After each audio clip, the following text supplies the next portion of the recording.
mother of our late Prime Minister, David Thompson, MP. And I ask you to join me in a moment of reverential silence. And of course, we should record for the record that the person in question is Mrs. Margaret Knight, mother of our late Prime Minister David Thompson.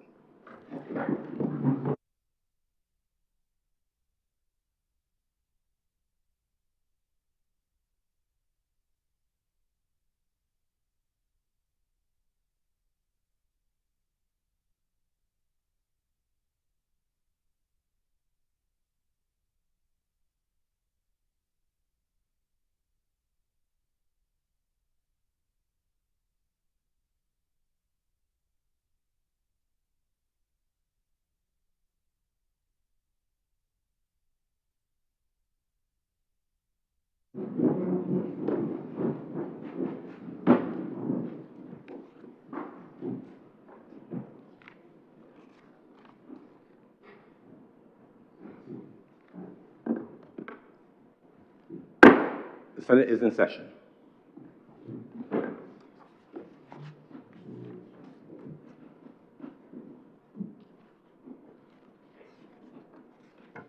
Messages from His Excellency the President.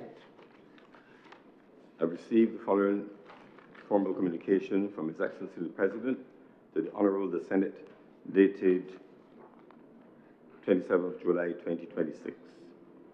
His Excellency the President wishes to inform the Honourable the Senate of the death of the Right Excellent Sir Garfield St. Orban Sobers, OCC, National Hero of Barbados, on Friday, 27th July 2026.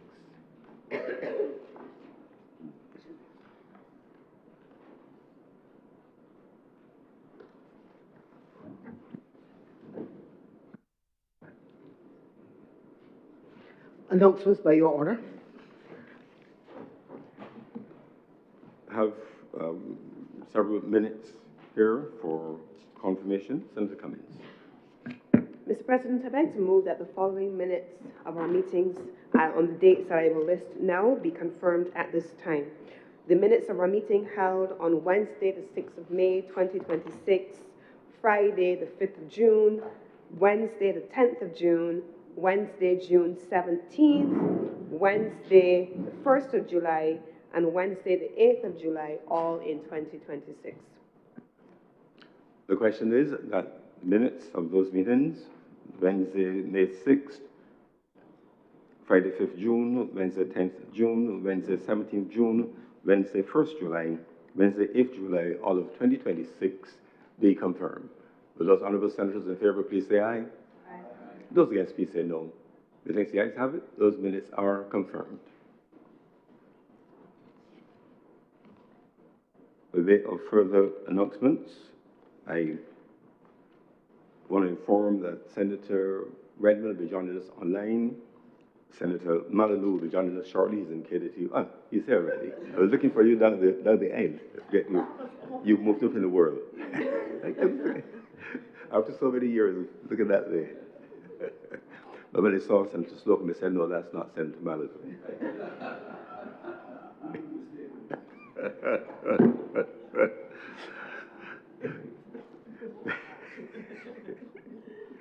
Now, in terms of, we have a number of visitors with us this morning. Just want to recognize guests of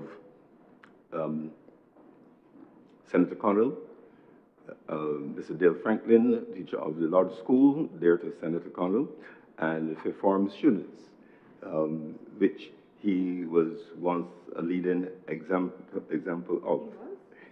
Indeed, always a leader. Indeed. He said the Walter was here, he would confirm. In addition, there's some guests of Her Honor, Senator Thompson. If we can just pull the, I've been advised I should give her full and proper titles. Her Honor, the Most Honourable Ambassador, Senator Henrietta Elizabeth Thompson.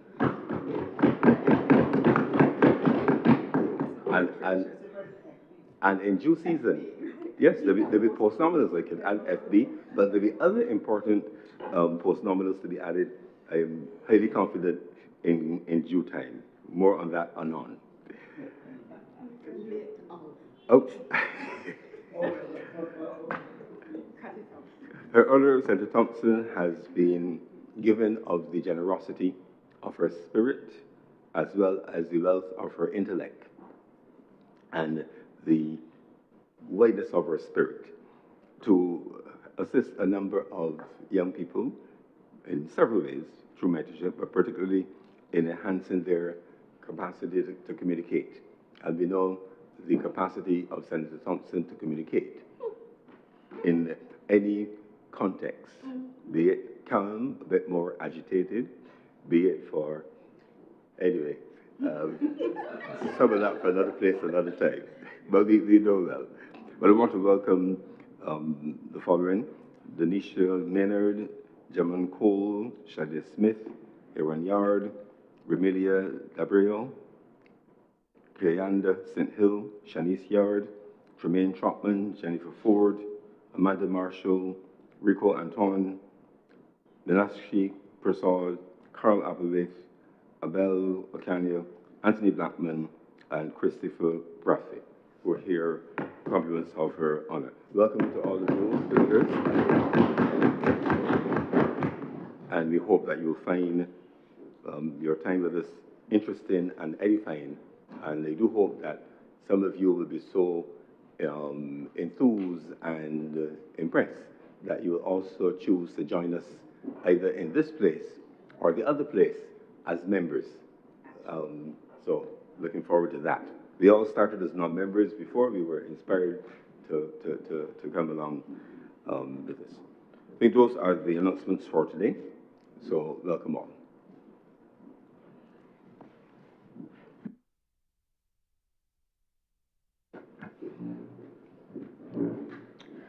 Presentation of petitions.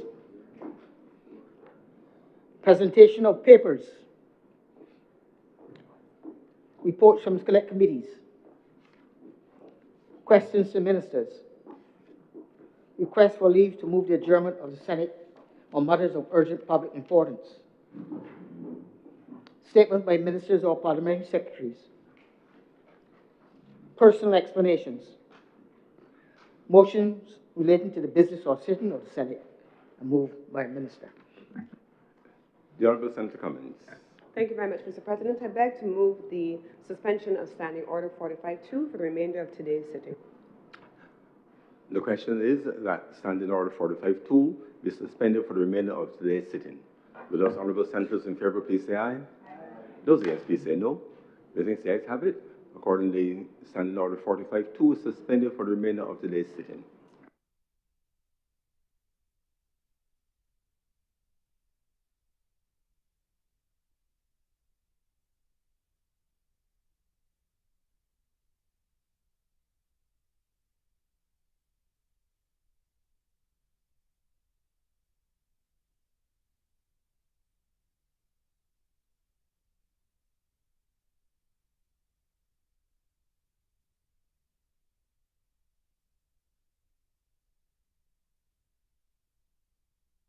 We commit presentation of papers.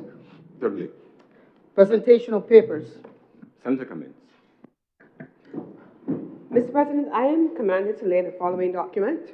Loan contract number 6097/OC-BA, IDB Klima First Individual Operation Mains Replacement and Non-Revenue Water Reduction Program in Barbados.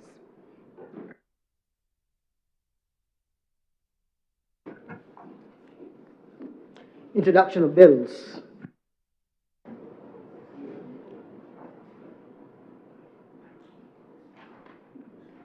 Senator Cummins.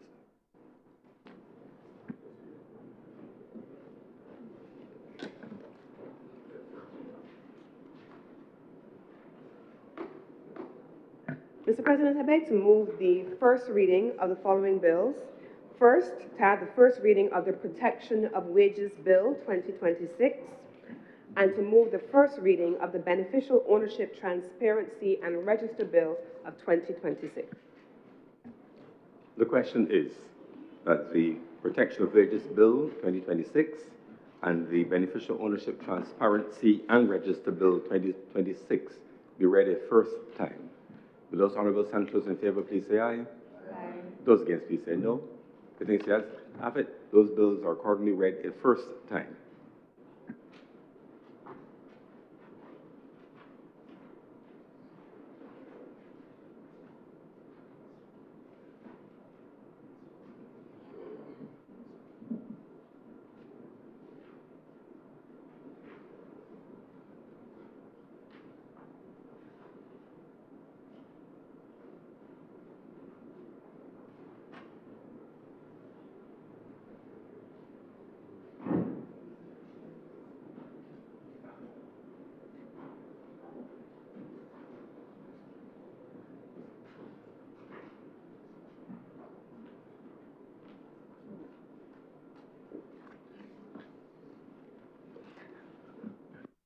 Public business, sir. Public business is now the order of the day.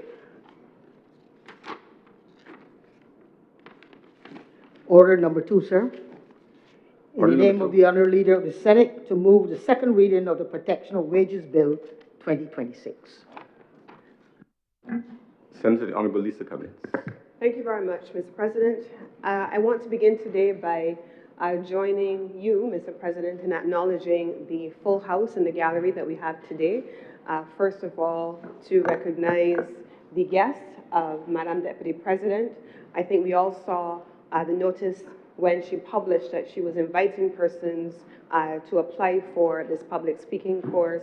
And I think that while there are many who aspire to this throne, she has occupied it firmly for an extended period of time, where she is known here and abroad as an exemplary speaker who speaks not just substance, but manages to keep your attention all the way through. And so I have absolutely no doubt that you have been in for a treat, and that during the course of today's sitting of the Senate, you will be in for a further treat, seeing her live and live in color in her own environment.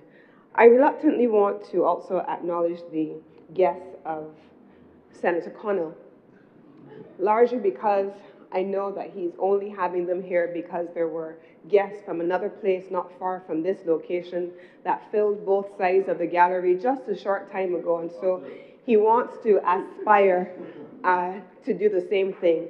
But But I do, however, want to acknowledge the students of fifth form of the Lodge School. Welcome. We're happy to have you here with us today. I think that there's obviously a role to be played by all of our young people in nation building.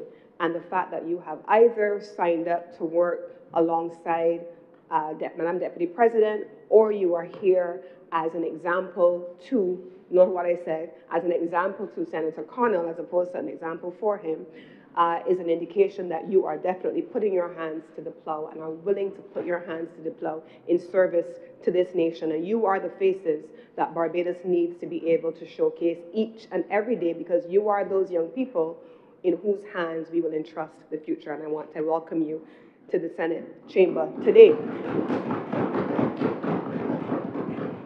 I also want to take the opportunity before I get into my presentation to commend another young person who in this instance is not sitting around the gallery but is sitting around the table, who in their first outing as Minister of Culture under the Prime Minister's office would have, along with the team at the National Cultural Foundation, led our just concluded crop over festivities. And I want to commend young Minister of Culture in the Prime Minister's office, Minister Shane Archer, who is a member of this chamber. I have said it to him privately, internal to our chat, but I do so now publicly. I have every confidence that the young people of this country who aspire to leadership or who occupy leadership are well placed to do exactly that. And as you sit around the gallery and as you watch Minister Archer and his team, I have every confidence, again, that Barbados is in good hands for our future. Congratulations to you and the culture team, Senator Archer. I'm not sure if Senator Slocum is still considered in a young category. But congratulations to you, Senator Slocum, for your performances and your accomplishments in the recently concluded Pickety Crop Finals and all of the associated crop over activities. I now want to get into the presentation today. Today is a debate that I think many people have paid a lot of interest in. One, we are beginning to debate at the Senate level, having already passed in the other place, the Protection of Wages Bill. And we're debating the Protection of Wages Bill in an environment where, as a government, between 2018 and today, we have spent a significant amount of time investing in legislative reforms around workers' rights. We've invested in a series of legislation, even during COVID, when we were in the other place, where we were speaking about what types of protections needed to be afforded to workers and what needed to be done in support of workers through employee relationships, employer relationships, the role being played by employers as well and employer rights groups. But we also have spent a lot of time at the international level ensuring that at the level of the International Labour Organization, Barbados is not just walking the walk at home, but we are talking the talk and walking the walk internationally. And so we've seen a lot of this work evolve in collaboration very closely between Barbados at home, the Employers Confederation, the labor unions, all of them, as well as the government. And then you have seen the role of the International Labour Organization globally. But also nationally, we have seen the work of these social partners, the work of the social partnership, having their eyes and their ears and their hands to this plow as well. And the social partnership, for those who are not familiar with the construct, is a construct that came about in the 1990s when Barbados was encountering those difficulties in those very early days in terms of our financial and our fiscal situation. And the social partnership then came about as a consequence of those difficulties and was comprised accordingly: labor, government, and the private sector. And every major decision made by the country at that time in the 1990s came out of discussion and engagement with the social partnership. But here we are in 2026, where we're still having those conversations, and the Honourable Prime Minister would tell you that in 2018, when this government first came to office and we were once again having those financial difficulties, our fiscal space was badly constrained, the very early decisions that this government made in 2018 as a social partnership to save the dollar was made under the umbrella of the social partnership. Labor, government, and the productive sectors all together. And that's where we are here again now. So this piece of legislation that we are amending comes from a different time and place. Before there was a social partnership, before we were speaking about how workers needed to be respected, what workers' rights needed to be enforced, what the relationship needed to be between employer and employee. And as the young people in this room who live on their phones and on their various devices, it lived in an era before digital transactions and digital payments. And so this government, as I started out by saying, that between 2018 has invested significantly and now in legislative reforms, is also the government, at least under the Barbados Labour Party, which in 1951 passed the original legislation that we're now making amendments to under another one of our national heroes, the Right Excellent Sir Grantley Adams. And so this legislation, is 1951 legislation, is being updated to take into account the differences between what existed in 1951 and what we now have in an environment in 2026. In 2026, we now have, as I mentioned before, digital payments. We did not have an instant transfer before of funds. In 2026, and certainly between 2018 and now, we've had these national conversations about how workers could be treated. I put my hands up and say, I never understood why it needed to be a big deal that this government put bathrooms in fields for agricultural workers. I thought, wasn't that always done? But no, it wasn't always done. And the things that we have put into place to make sure that workers are treated with dignity in their place of work, those are the things that are at the heart of changing this legislation. Now, a lot of times when we talk about dignity, we think about things which are overt. But this legislation speaks about many of the things which are not quite always so visible. If you listen to the debate in the other place, who would imagine that some of the accounts that were recapped in the other place would have come up? But they did. And so this legislation is set up for that purpose. How do we treat to the dignity of a person who, whether they are in the fields picking cotton or working in the agricultural fields, or whether they're sitting behind a desk? How do we treat to the dignity of a person if they are working on a construction site with concrete and with sand and metals? How do we make sure that there is the protection of the worker who is in a classroom as a teacher, in a hotel, or as I mentioned before, on a farm? But who would have imagined during COVID that we would have had all kinds of categories of workers that were designated as essential workers? Supermarket workers, packing a shelf and making sure that we have food to be able to pick off the shelf and put into our basket and take home. Those are also essential workers, and their dignity through this legislation is being protected. And so fairness, dignity, respect, but for the purposes of legislative reform, clarity and predictability. Bringing 1951 forward to 2026 to ensure all of the things that I have just outlined. So what do we get into now, into the weeds of the legislation itself? This piece of legislation allows for us to cover a range of things. I spoke earlier about the social partnership. The social partnership has created an environment along with our labor union movement, things like collective bargaining, severance protection. We have the role being played by the National Insurance Social Service, Social Security, maternity protections. In this, maternity leave and paternity leave very recently. We also have the Safety and Health at Work Act, which talks about the conditions under which people in their work environment have to be maintained. But we generally and genuinely have a mature industrial relations framework. But that's not what originally existed back when the original legislation came about in 1951. So I always say to people, especially young people, each scenario that we encounter includes A plus B times C divided by T.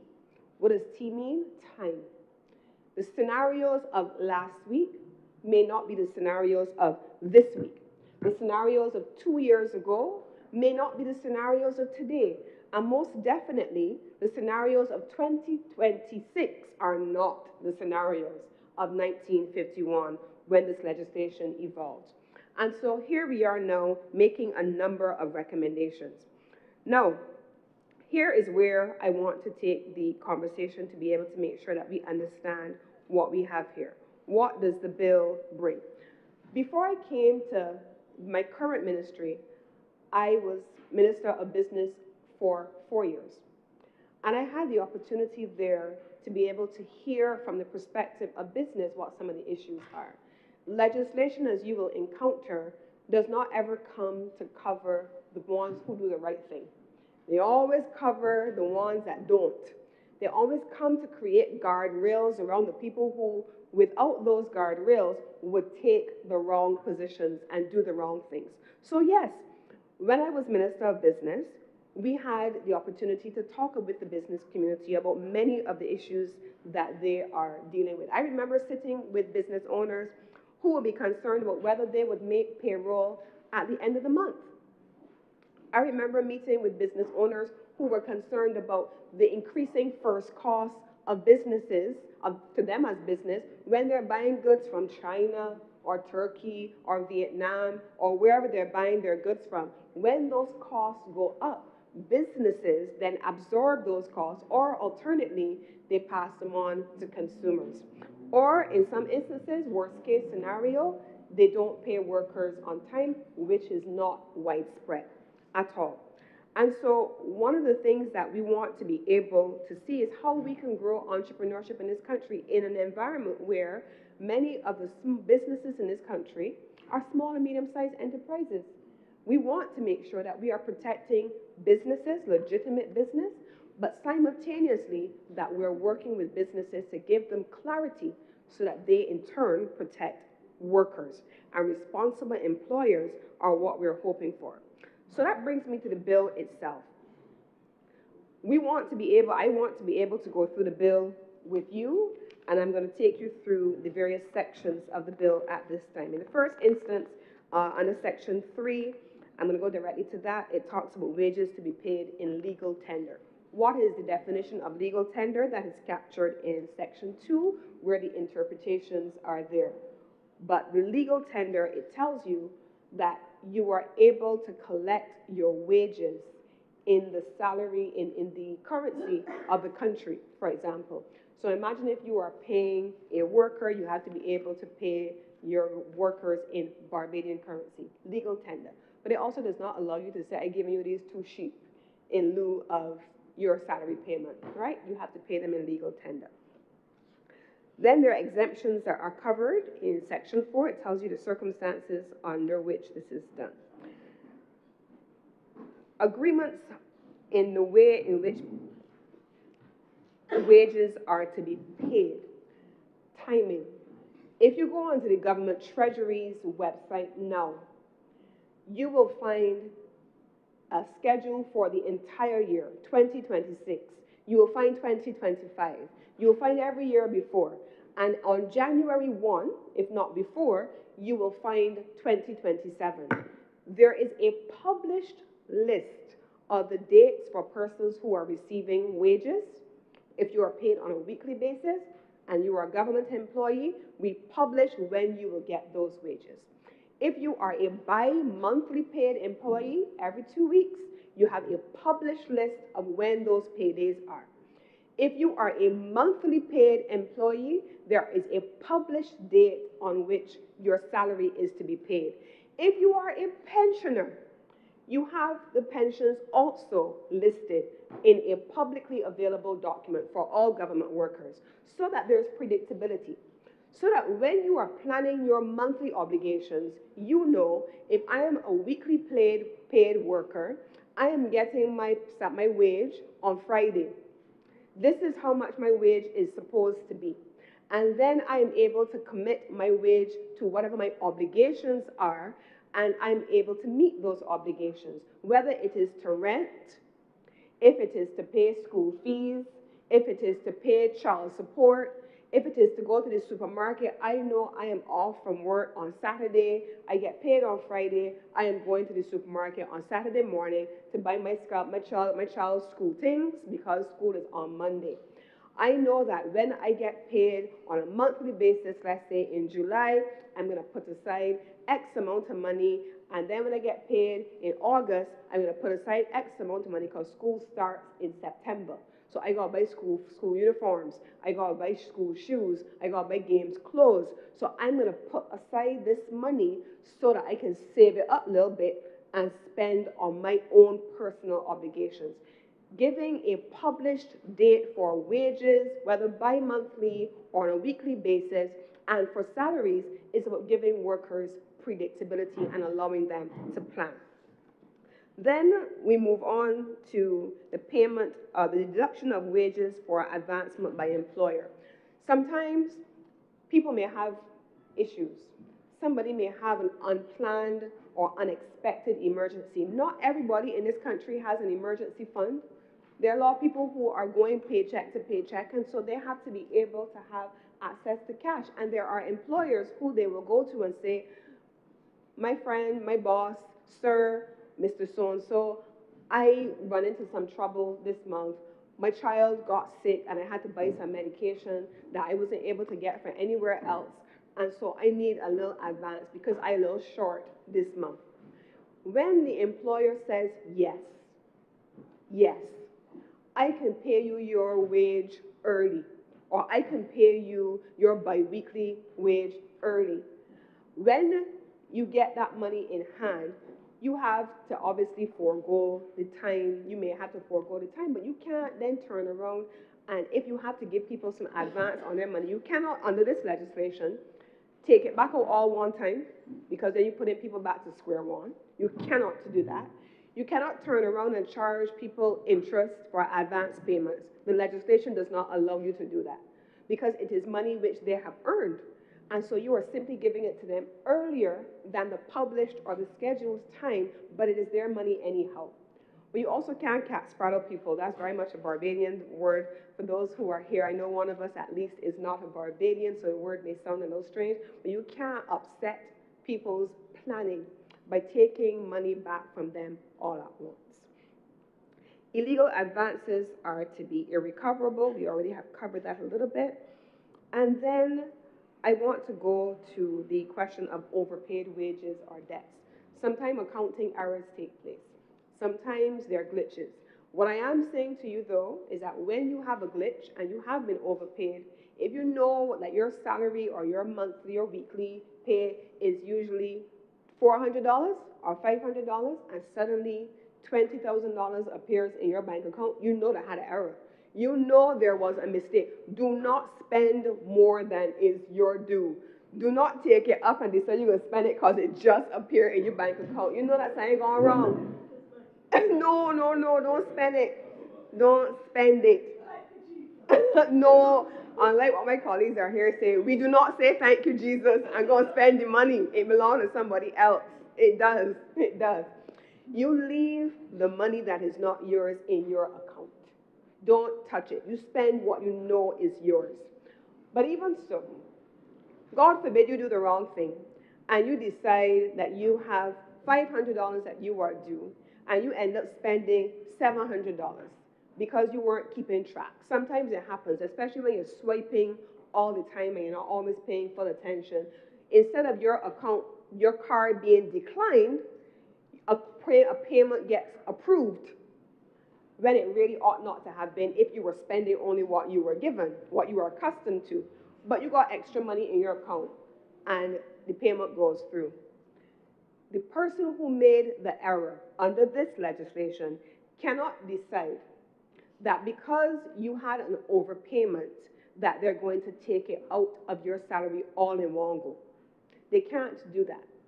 They have to be able to make sure that you still have the ability to live because this legislation is about giving people dignity and seeing people where they are. Imagine if you were making $500 a week and that's what you were accustomed getting in your hand and somehow you have spent $700 a week. But that $500 represents rent, the portion you're going to put aside for rent. It represents your supermarket money. It represents your light bill. It represents what portion you're going to put to your water bill. It represents how much money you're going to put on credit, on your phone, on your data, and perhaps any hire purchase agreements that you may have with any company down in town. So imagine if someone takes all of that money out one time and all of a sudden come next pay period, you have a zero balance. All of a sudden, you are now indebted to everybody else that you owe. Your children can't go to school. You can't pay your light bill. You can't pay your water bill because there's an overpayment. They have to, under this legislation, come to an agreement with you as to how they will recover the monies that you have overspent. And so that is something that could very easily happen, especially for people who are not always watching their accounts. The young people in this room, many of you who are around here, you are always on your devices, and so you always, when I send my goddaughter or anybody else money, for example, she'll send me a message almost instantly, and she'll say, "Thank you, Auntie," because she's always on her phone. She can notice immediately somebody else, especially in a different age group, who is not paying that close attention, yes, Madam Deputy President, may not see that. They may not see, they may not notice. So it can happen. It can happen legitimately, and they may make a genuine error. This legislation protects you from genuine error. And so that's why I wanted to separate whether you spend more than you actually know on purpose or if you spend it accidentally. All right? Wages are not to be paid, well, wages are to be paid in case of bankruptcy and insolvency. I spent some time speaking to the Minister of Finance on this particular clause because this legislation, like all legislation, a little bit of a lesson in governance, no legislation in the country is read in isolation. Every piece of legislation is read alongside other existing pieces of legislation, and you oftentimes will find, as you will see in Section 32 of this bill, consequential amendments. So there are consequential amendments to other pieces of legislation in order to give effect to what is contained here, but there are other pieces of legislation to cover different aspects of the legislation that the legislation must be read alongside with. So this piece of legislation must be read alongside with a couple of things. The Employment Rights Act, for example, and if you go to Section 17, it must also be read, for example, alongside with the Insolvency Act. And the Insolvency Act, it is my understanding, is currently being updated. There is a draft which is in process. And so I had the opportunity in preparation for today's debate to spend some time talking with the Minister of Finance on this piece of legislation. So you have the Employment Rights Act I've spoken about. You have all of the other pieces of legislation that are relevant, including but not limited to the Insolvency Act. But in the event that a company goes insolvent, and we have seen recent cases where a company has gone insolvent, what happens then? Company just shut down, they shut the doors and go along about their business, and the people who have been working with them for 5 years or 20 or 45 years no longer have any recourse to what is owed to them. That's where the role of a labor union becomes super important. That's where the role of the Labor Department becomes super important, and we encourage persons in all instances to revert to those two entities, your labor union and the Labor Department. But there's an obligation being placed on companies in those circumstances. If I am a company that is selling bottles of water, like these ones, and I go out of business, I have creditors to pay. People who have given me 30 days or 90 days credit to settle my bills, and I have to pay them. So I'm always carrying receivables on my balance sheet. And those as your first order priority are those for workers. Wages, salaries, outstanding vacation monies, any gratuities that are due. So in the insolvency legislation, you have an order of creditors. And the first order in the insolvency legislation is your workforce. This legislation also prioritizes that. You have to pay your workers first. You can't just pick up and go on about your business and leave workers hanging. So think about it. If we talked about if you overspend and this money is in your account, it matters. It matters if you are left exposed. It equally matters if from 1 month to the next, you expect you have a job. You have signed up for rental obligations for a house that you live in. You signed up for mortgage obligations for a house that you know are working, paying off towards ownership of. You now have children that you have to be sending to school. You got little children in nurseries. You plan to go to the supermarket, and then boom. You go to work one morning and you hear the company shut down, or the company is shutting down, and all of those obligations that you had planned for have gone through the window.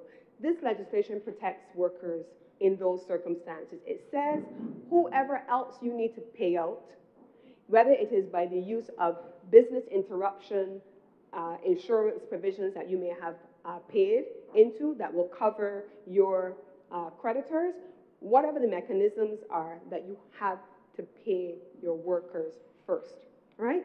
This legislation also collides with the National Insurance and Social Security scheme, because if you remember, during COVID, you had a number of persons who were severed and so on as companies had difficulty, and the Social Security scheme allowed for a percentage of the monies to be recovered from the employers. But even in those circumstances, you have to pay your workers first. So again, do not ever read legislation in isolation. It collides with multiple other pieces of legislation and a number of regulatory arrangements adjacent to legislation to be read together. Now, it speaks also in sections 20 through 21, and then 22 and 23 about what happens in certain circumstances. If there is a breach of the legislation, it is covered in Section 20, and then it establishes the Employment Rights Tribunal, which already exists. We know what the Employment Rights Tribunal does. They're permanent, standing Employment Rights Tribunal that treat to issues relating to labor and to workforce complaints. That is covered through 20 to 21. And then I spoke earlier about the role of the Ministry of Labor and the labor unions. It speaks then about the action to be taken by the Chief Labor Officer and the tribunal upon receipt of a complaint, and then what happens in terms of the determination. Finally, if you're speaking about the tribunal, it has the role to be played in enforcement of the act. Now, no legislation must come without enforcement. No legislation must not have an enforcement provision, and so this legislation, Act Section 24, speaks about enforcement. So too does Section 25, offenses and penalties. But inherent in these sections of the legislation are two principles that you will see all across legislation that the government brings: the right to be heard and the right to appeal.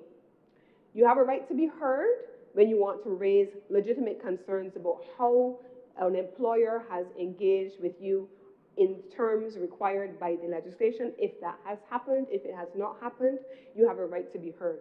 And if I can put it into simple terms, it simply means if you are in your classroom on any given day, or if you're on your job on any given day, and someone comes up to you and it says, so-and-so and so-and-so did something to me, you can't automatically then just, as some persons in here, whether they be principals, teachers, deputy principals, or otherwise, as some persons in here would know, you can't just decide that you're going to punish that person being complained for.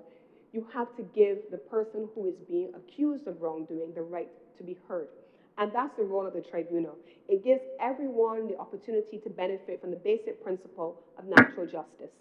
And so people have a right to be heard, and then only after all parties have been heard, then a decision is made. And then whether or not they're right, whether they're right or wrong, will be determined.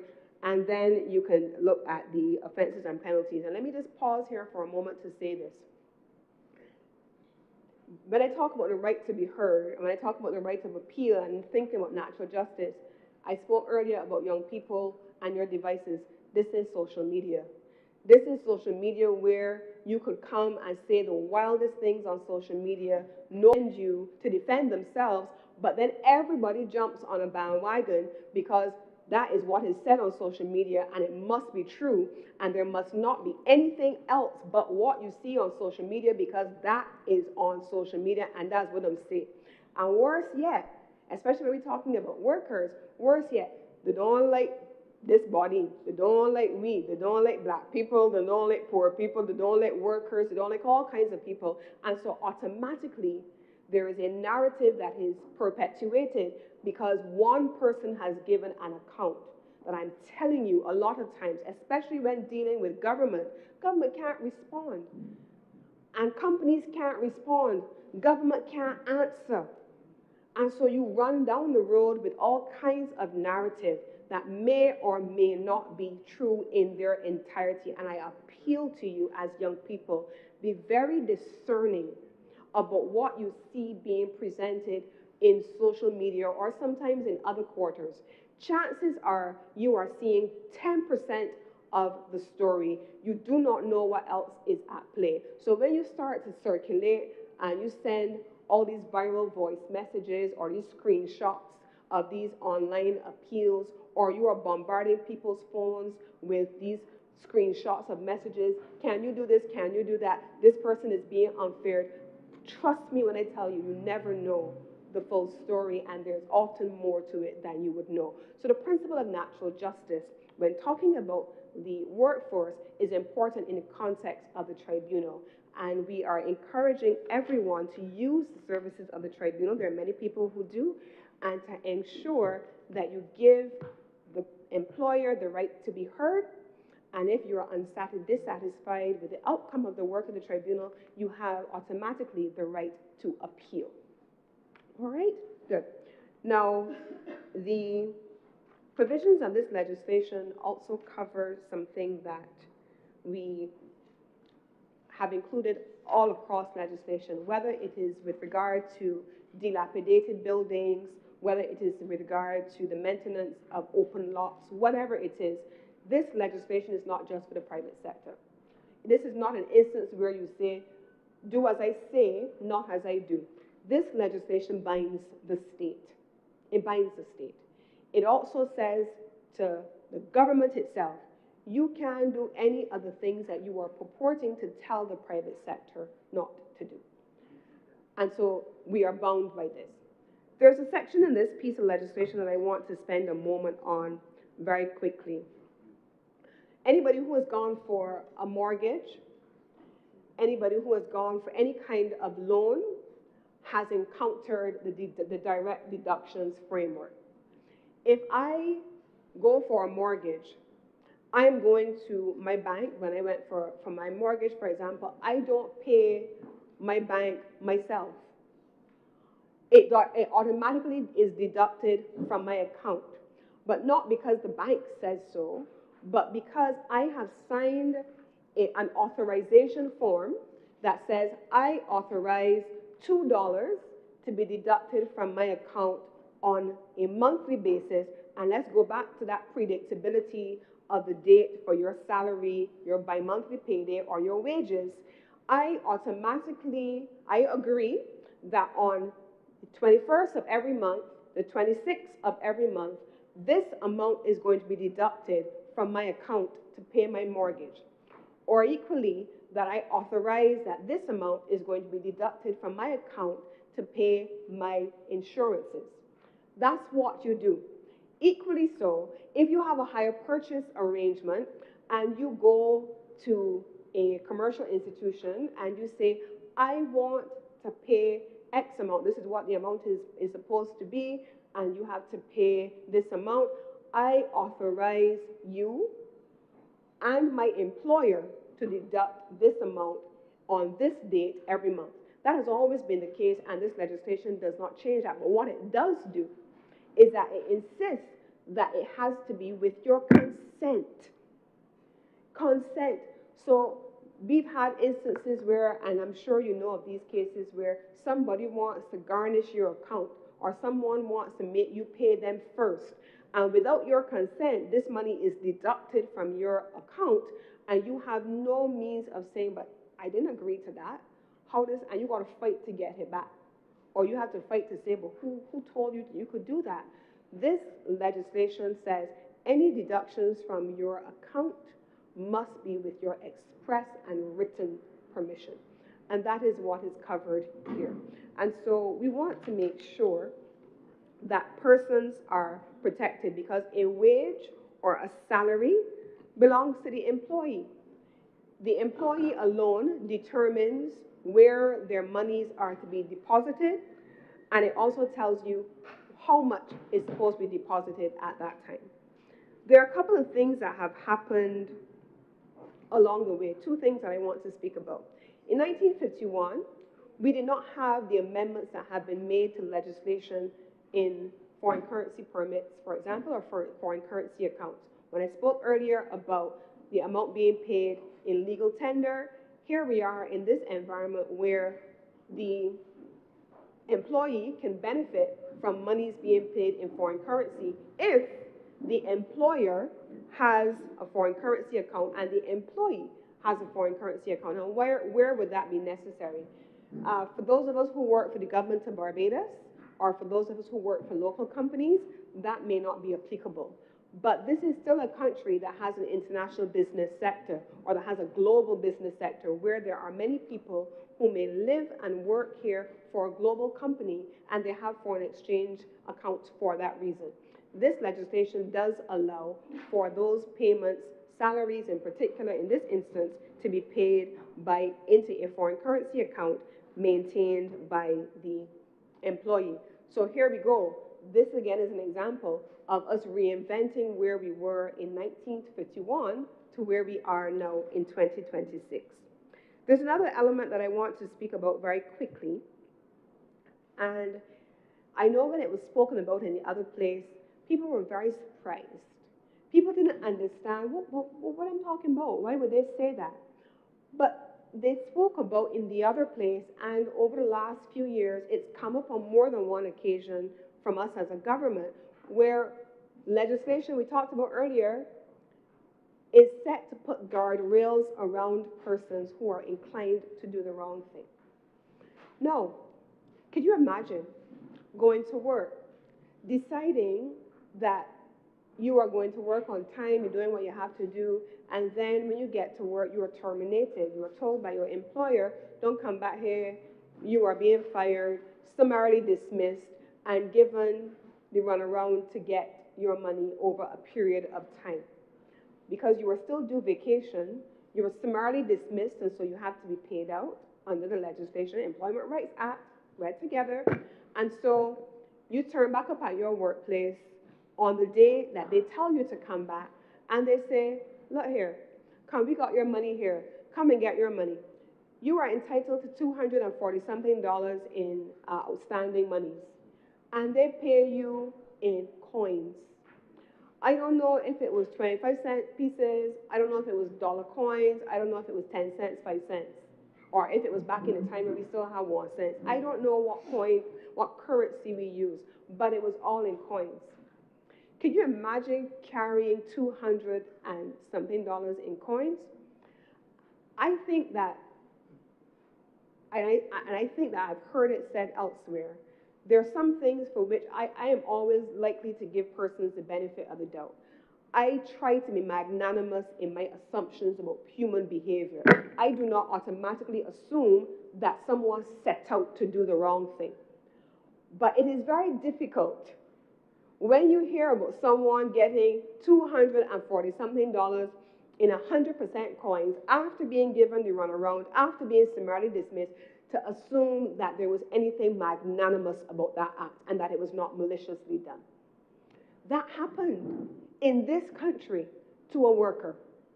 And so what happens when I get $200 and something in coins and I still got to pay bus fare? That may work for bus fare, but how am I going to use that to pay my light bill? How am I going to use that to pay my portion of the water bill? How am I going to take that down the road to Uniforms Unlimited to buy a new pants for my son to go to school? Coins made it infinitely more difficult for that employee to be able to go about their normal course of business. And so this legislation was created to create guardrails around potential banditry. Because that's what you would describe that as, banditry, where that could not happen to another person moving from their former place of employment, catching the van or the bus with $240-something in coins weighing them down in their pockets. That's wickedness. That was wickedness. And it rose to the occasion of such wickedness that it found its way in the legislation, never to be done again. And so there are caps in this legislation that tell you how much can be paid in coins up to the massive amount of $10. I think that's reasonable. You cannot pay more than $10 in coins. So never again will we have an environment where that happens to someone else. So overall, I want to just bring some attention briefly as I come to closing on a couple of things. One, I want to go back very quickly to the relationship that we have with industrial relations partners. We have an extensive relationship with our industrial relations partners in the social partnership, but certainly under the leadership of the Minister with responsibility for labor. We have the Employment Rights Tribunal that is there, and we have robust discussions in the social partnership. We talk about all kinds of things. Sometimes we have robust discussions. Sometimes we don't always agree, but that we talk about it and that we practice constructive conflict management is important, and that exists, Mr. President. I want to bring to your attention one other thing. It is about the society that we are trying to build. Who are we as a people? Who are we as a nation? This is a country that talks about the balance of rights and responsibilities. Rights to people, responsibilities of people. So workers, they have rights And employers, they also have rights, but all of them together have responsibilities. And I deliberately have framed my comments today in a way that does not set up an antagonistic relationship between labor and capital. And I do that on purpose. Without employers, there would be no employees. Without employers making revenue, there would be no expenditure on payroll. Without employers doing well in business, there would be no opportunity to increase employment levels in this country. And so there can be no antagonistic relationship between the two. They cannot be. And I'll give a recent example. I think everybody knows that over the last week or so, when we had the state funeral, there were some traffic closures. And I remember sitting in the National Organizing Committee meeting where we were talking about how we would manage the traffic closures for businesses. And as you know, Bridgetown was largely affected. And so we sat with the team, and I remember saying to them at the time, look, everybody in here is an employee largely of the government. But if you work for the private sector, what will happen is that chances are, if we reduce the revenue or the operations of the business community, it impacts their earnings. You impact their earnings, you impact the people who work in those companies, because then the companies are under strain. So we want to make sure, even when we were talking about transport, where the buses would run and how long streets would be closed, we want to make sure that people could get to work. We want to make sure that people can get to and from their homes and to their workplaces, because a day's loss of wages is significant to somebody. So we wanted to make sure that we minimize the pressure on employers and on workers to be able to move freely. And so that's why we then ended up with what you saw.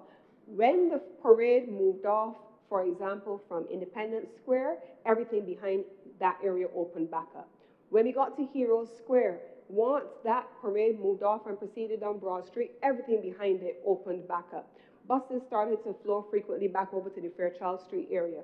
Once the Heroes Square area had been cleared and we got down to Jubilee Gardens, then let's keep moving, and everything behind it opened back up. And by the time we hit 10 o'clock in the morning, and we expected to be on the inside of Kensington Oval, everything on the route into Kensington Oval and behind it, especially in that Fontebelle area on that side by the Nation Publishing, everything on that side had to open back up. Because there is a balance to be struck between employers and employees, workers and their employers, making sure that you think at all times about how to make life easier for people. By the time the funeral was over, we knew that on the other side, heading over to the Passage Road side, that would be the area in question. But once everyone was on the inside, traffic flowed freely, Mighty Griner Highway opened right back up.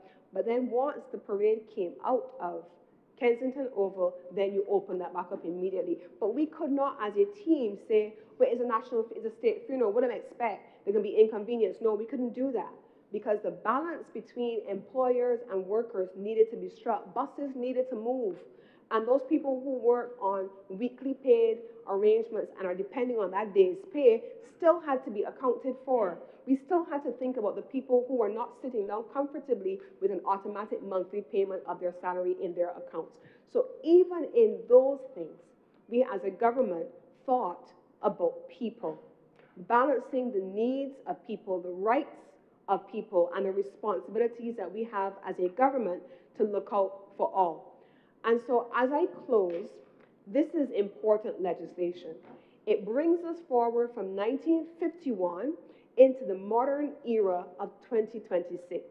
It allows us to reconcile the need for dignity as at 2026 that may not have been the same as the harsh conditions that led to the 1930s riots, or may have existed when this legislation was first introduced by Sir Grantley Adams in 1951. It brings into modern incarnation the different ways in which money moves and payments move and transactions are conducted in a very digital and technology-forward way. But at the center of it is about preserving dignity and the rights of workers while giving clarity to employers so that as they move forward, they are at all times clear on what the provisions allow for. There have been consultations held with the labor movement. There have been consultations led under the Barbados Employers Confederation in a workshop with employers to be able to take them through what this legislation provides so that they are in a position to operate accordingly. And there's meant to be a communications campaign led by the Ministry of Labour and all of the partners and stakeholders on the legislation to ensure that workers themselves are familiar with the provisions. This is a government that is anchored in workers. This is a government you have heard the Prime Minister speak about that the Barbados Workers Union was born out of and has returned within it again by way of the General Secretary being elected as a member of Parliament once again. This is a government that has, or a Barbados political party that has at the center of its name the Barbados Labour Party. It prioritizes matters relating to labour. This is a government that currently, through His Excellency Ambassador Matthew Wilson, is chairing the International Labour Organization Executive Committee in Geneva, Switzerland. This is the government who, under the chairmanship of the Minister of Labour, the Honourable Colin Jordan, just recently returned from the ILO, where he would have chaired the committee that would have led and given birth to the decent work, the gig work economy, which is very much driven by young people who work differently than they did in 1951. It's a very different environment. And Barbados remains at the vanguard and at the forefront of countries leading in these efforts. And I am so proud to be able, on behalf of this government, to introduce this 2026 version of this 1951 bill to bring it into a modern environment to meet the needs of today's workers and to ensure that we provide clarity for the 2026 employers of our society. And with these few words, I beg to move that this bill is read a second time.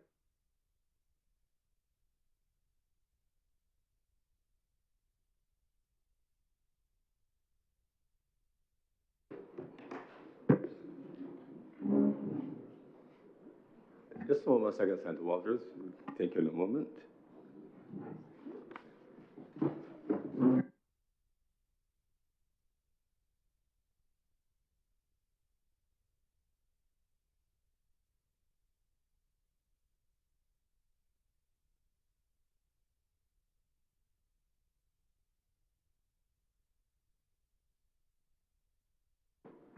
Senator Walters, please. Thank you, Madam Deputy President. Good morning to all. Welcome to the guests in the chamber. Congratulations to Senator Slocum on his performance in the Pickering Cup finals. Congratulations. Congratulations to Senator Ford. I think I saw in the paper that his band was Large Band of the Year. I'm not sure if it's, I saw some comments from the Minister of Culture, but it's too early to give congratulations on that.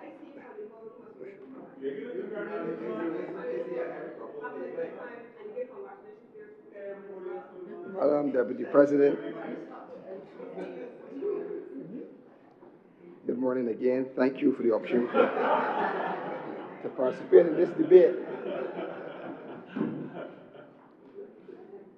It's quite an important debate. It's good to have young people in the chamber here today also to listen to some of what is being said. I just have a few points, Mr. President, Madam Deputy President. And I want to kind of open where Senator Cummins ended with the relationship between employee and employer and the importance of that relationship. And I've said in the previous debate that if employees stayed home for a day, the economy would pretty much crash. There's no one to open the doors, there's no one to serve customers, there's no one to conduct business. And on the opposite side, If there is no businesses, then there's no way for persons to earn an income. And then it goes further because then there's no way for the government itself to earn revenue, tax revenue, corporation tax, etc., so that they could fund the services of the QAH, so it can fund our education system and all of our social services. So the relationship between the two is very important and must never be understated. This bill is one that needs or requires a certain level of support in theory. I think payment of wages is the most important thing. When a person works, they expect to be paid, and they expect to be paid on time. So there is no discord there. You will not find me making comments contrary to the fact that the importance of this bill, payment of wages, is most important or equally important in the relationship between an employee and an employer.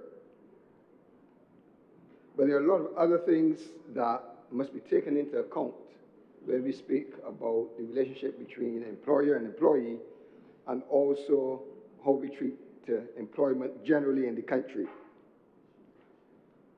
And, you know, we often start to get at odds when we get into the debate, when there's a difference of opinion or when there are questions that come to the government that hold them to account for some of the things that they have not done, or some of the things that they have promised and not executed, some of the things that they have just pushed by the wayside, so to speak.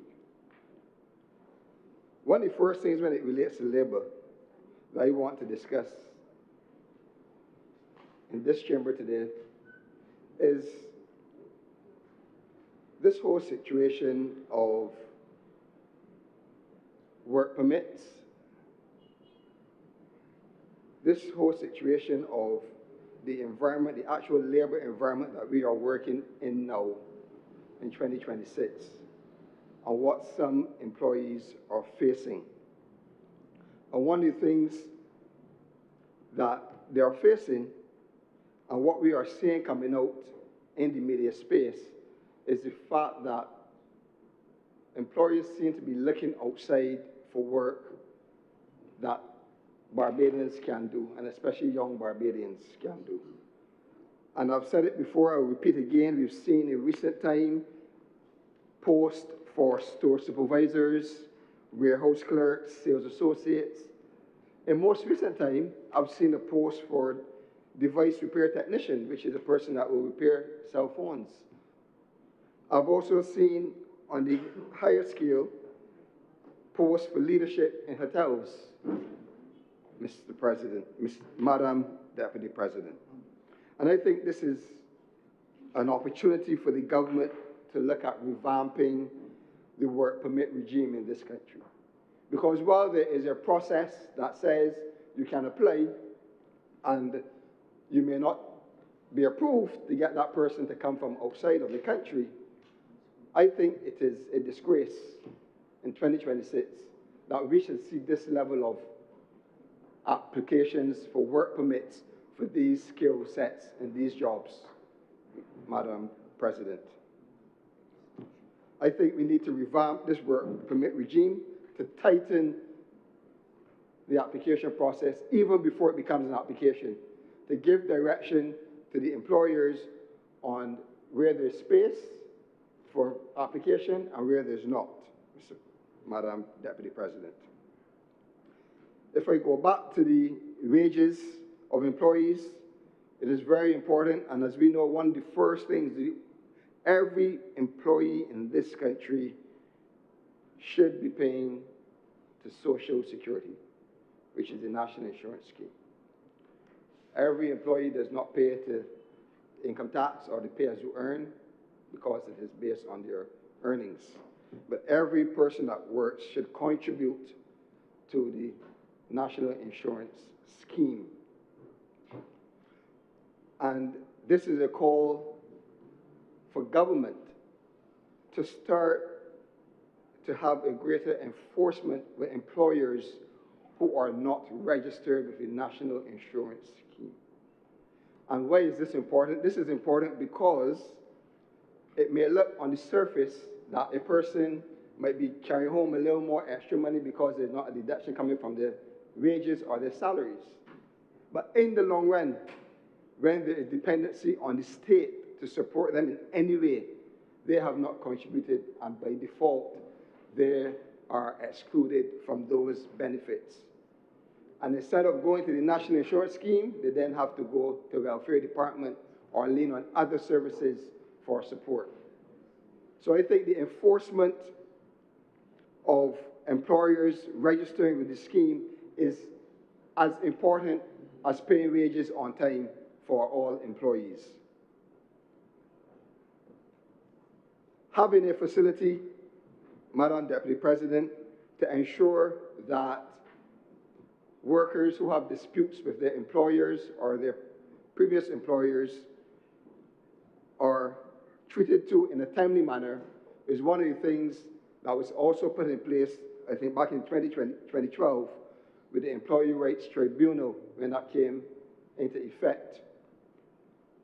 And over the years, we've seen cases stacking up and stacking up and stacking up. And Mr. President, I may be speaking about labor and labor relations. We also have not only to focus on the private sector and encourage them to do the right thing, encourage them to treat the staff properly, encourage them to pay on time, but there are government institutions who for the past 2 years have had turnover, high turnover. And before the minister must parade about how good the crop over season was, he must see to the affairs at the NCF. And look at the turnover in the NCF, because he was on the board of the NCF before he was the minister. So he is fully aware. He is fully aware of the issues they are having at the National Cultural Foundation with staff turnover. So, Mr. President, we need to manage not only the relationship between the private sector and the labor force, but we need to manage our relationships with the government and the persons that are working for government. There are other situations that we've become aware of, Mr. President, over the years. I think in the NCC, where you have workers, Mr. President, who are not being paid on time, who are working 2 weeks on, 2 weeks off. The employment relationship is not good. And the persons really don't have any way else to turn. But we have, or you have as a government, Mr. President, you're a senior, you have, Mr. President, to ensure that the government does all its best to treat the workers properly, not only pay them on time, which they have not done, not only deal with the individual issues within departments, deal with the type of relationships that we have with them in terms of the amount of time they have on work and off work, etc. Not only the deductions that are not coming out of their salary that now prohibits them from obtaining some level of financing. These things need to be addressed, Mr. President. These things need to be addressed. So what I am sure I will hear about today is the minimum wage increase and how well that the government has done to make sure that persons earn more. We've heard it before, Mr. President, and no one is disputing that the minimum wage increase puts more money in your pocket, Mr. President. No one will dispute that. But what we will dispute, Mr. President, is that there are other things that the government needs to turn its attention to so that we can have better labor relationships and a more productive labor force. The government, in the budget this year, the buzzword was productivity. And we do not know how productive we are as a country. There has not been any statistic that I have seen as an opposition senator, as a member of the public. There has been no statistic I've seen to compare how productive we were in the past to how productive we are now, Mr. President. So I'm not sure if, Mr. President, that the government is working some secret service system and where they are coming up with little sound bites because they have not laid bare the facts so that Barbadians can make an assessment for themselves and so that the private sector or the government itself can start to make the necessary changes to move the country forward. We've also heard about the skills deficit, Mr. President. We've heard about the skills deficit. We heard about a skills deficit. I was privy to a report that gave an idea of where the skills deficit may be. We've heard about the expansion of the hotel sector and having now to have to look for workers, Mr. President. Honourable Senators, I want to hear Senator Waters very carefully. Press on, Senator Waters. I'll sit down. Mr. President, we cannot distract from the reality. We cannot distract from the reality. And when we leave in here, most persons on the government side will go back to offices that have civil servants working, who are committed and who deserve the best, not to be unfeared. Mr. President, I was talking about the skills deficit. And we have to be very careful, or the government should be very careful on how it brands the labor force or the workforce. Because I don't know, we have so much educated persons, we have persons of certain intellect in this country, and all we are hearing is that there's a deficit. When you look around this room, there's a deficit, there's a deficit, there's a deficit. Is that what we're telling our young people? That they're not enough, Mr. President? Is that what we're saying? The government will get it and defend it, but the reality is, Mr. President, that there are a set of young people who will not get opportunities in this country come August and September and they finish school. I spoke in a previous debate about having a holistic approach to apprenticeship, to get persons, young people in work full-time, not only a 6-week, not only a 6-week program, but full-time. I remember the government a few years back had a big program for UB graduates too. Well, they said they had it. We never heard anything after the announcement. We actually referred tuition. Right? We never heard anything about it. They want to live in the past. But we are in the now, Mr. President. And the now requires that we find opportunities for our young people. I want to raise. Mr. President, I raise because Senator, on the point of order. What's the point of order? Senator Waters is continuously misleading this House. Sir, there are plenty of opportunities through the Division of Youth Affairs. And I said it a few weeks ago, but after he spoke then, he left the House, as he normally does, whether it's going to have something, a burger or two, but maybe he ain't getting them no more. But, Mr. President, the truth is that the Division of Youth Affairs have helped over 800 persons over the last 2 years to find employment through the Employability Unit, through the YES, through the Barbados Youth Advance Corps, and so on. I know that he mentioned about a 6-week program, but Youth Advance Corps is more than a 6-week program. It is a 2-year program. It is a 6 to 10 week in-house program. But if you read the notes, you will know that. And he's seriously misleading the House because the division has a lot of opportunities out there for our young people, and we have rolled them out, and I spoke to it a few weeks ago. Thank you. Thank you, Senator Archer. Continue, Senator Waters. Yes, thank you, Mr. President. I think he read his notes so good that, and they always do this, Mr. President. The They just read notes. So all they know is what is before them, Mr. President. The Youth Advance Score, I am not talking about those programs. I am talking about persons who are not relying on those programs, who are graduating from university, graduating from BCC, graduating from Samuel Jackson Preston Polytechnic, who deserve equal opportunity in this country. When you look at these type of permits that people trying to import labor, that is what I'm talking about, Mr. President. So I'm not worried about him. He did not address the issues at the National Cultural Foundation, Mr. President. And I hope that by the time he speaks, he will get his notes to address the issues at the National Cultural Foundation. I think you mean the Honourable Senator. The Honourable Senator, sorry, yes. Mr. President. But Mr. President, Mr. President, I raise on a point of order. What's your point of order, Senator Cummins? Mr. President, the Honourable Senator, I know is misleading the House. I know he's probably not doing it intentionally, but he is so doing.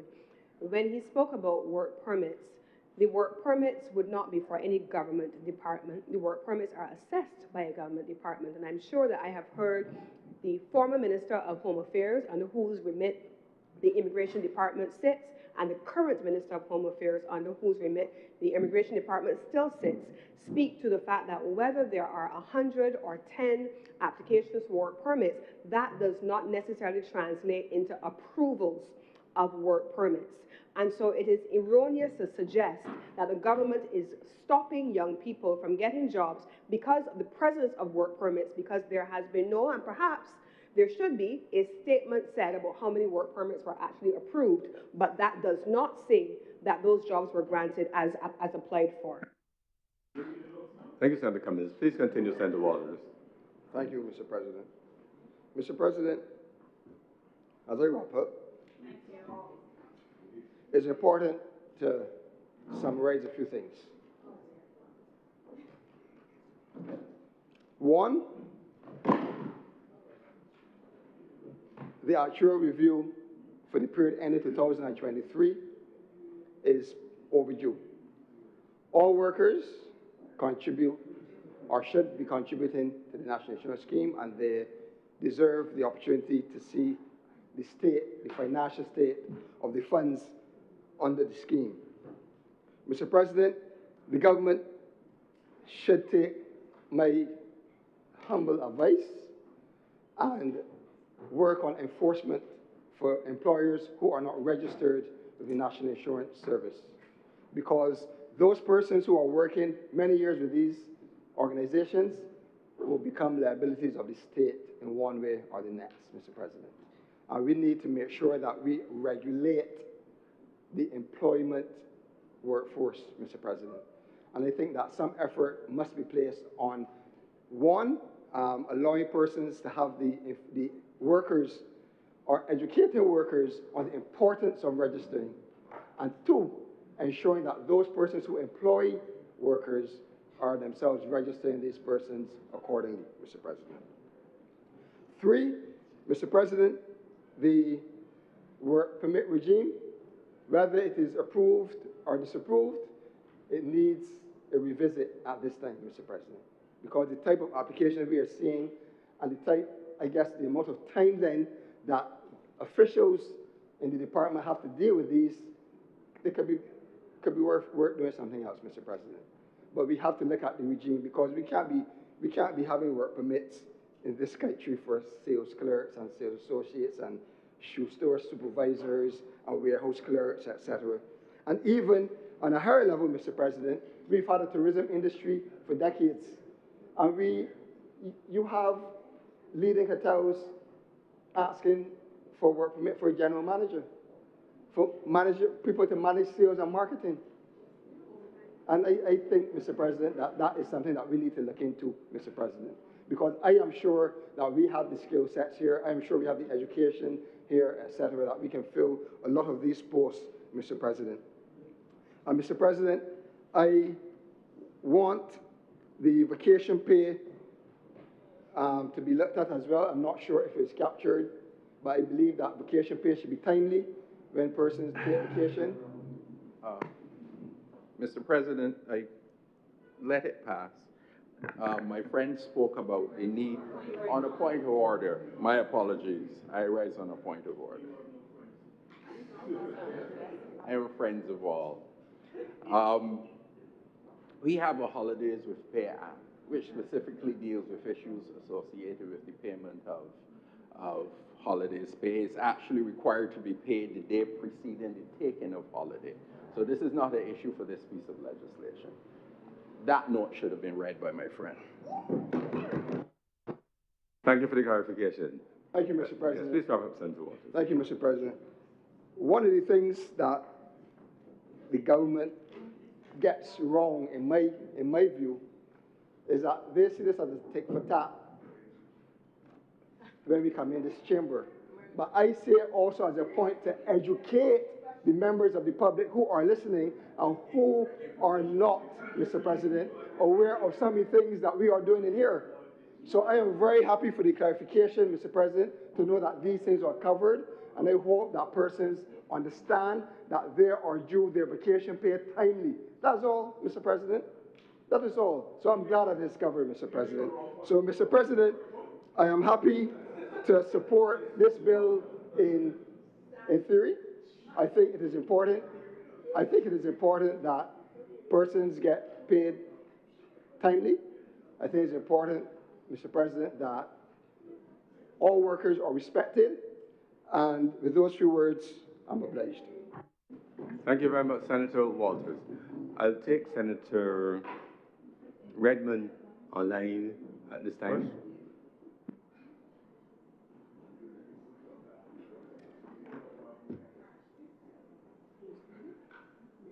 Senator Redmond online.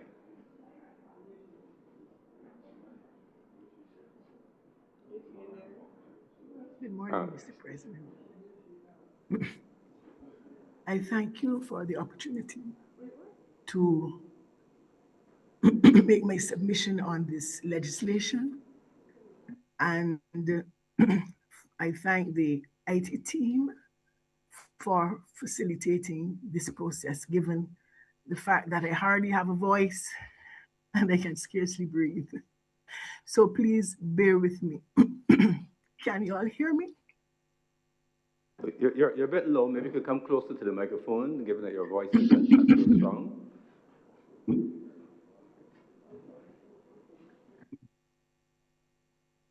Mr. President, I had to speak on this piece of legislation because it is one that directly involves workers in this country.